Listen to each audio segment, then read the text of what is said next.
देवराजसेव्यमानपावनाग्रिपङ्कजं व्यालयज्ञसूत्रमिन्दुशेखरं कृपाकरं नारदादियोगिवृन्दवन्दितं दिगम्बरं काशिकापुरादिनाथकालभैरवं भजे।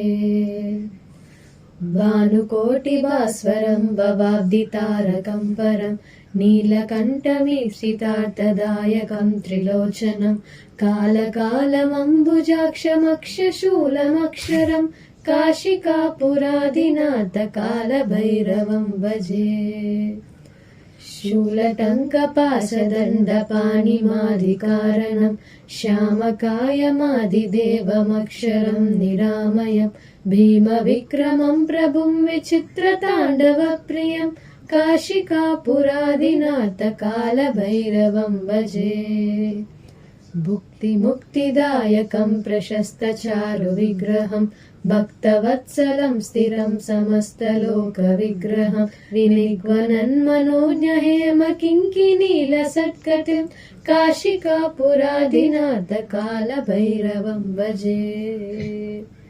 धर्मसेतुपालकं त्वधर्ममार्गनाशकं कर्मपाशमोचकं सुशर्मदायकं विभुं स्वर्णवर्णशेषपाशशोभिताङ्गमण्डलं काशिकापुरादिनाथकालभैरवं भजे।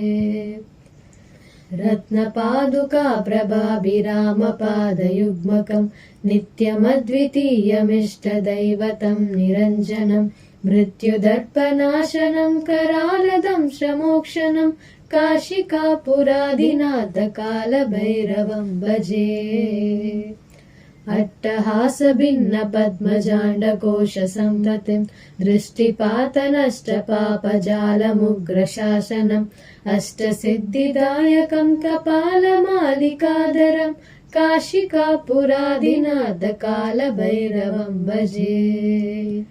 भूतसङ्गनायकं विशालकीर्तिदायकं काशीवासिलोकपुण्यपापशोधकं विभुं नीतिमार्गकोविदं पुरातनं जगत्पतिं काशिकापुरादिनाथकालभैरवं भजे। कालभैरवाष्टकं पठन्ति ये मनोहरं ज्ञानमुक्तिसाधनं विचित्रपुण्यवर्धनं शोकमोहदैन्यलोभकोपतापनाशनं ते प्रयान्ति कालभैरवाङ्घ्रिसन्निधिं ध्रुवं ते प्रयान्ति कालभैरवाङ्घ्रिसन्निधिं ध्रुवम्।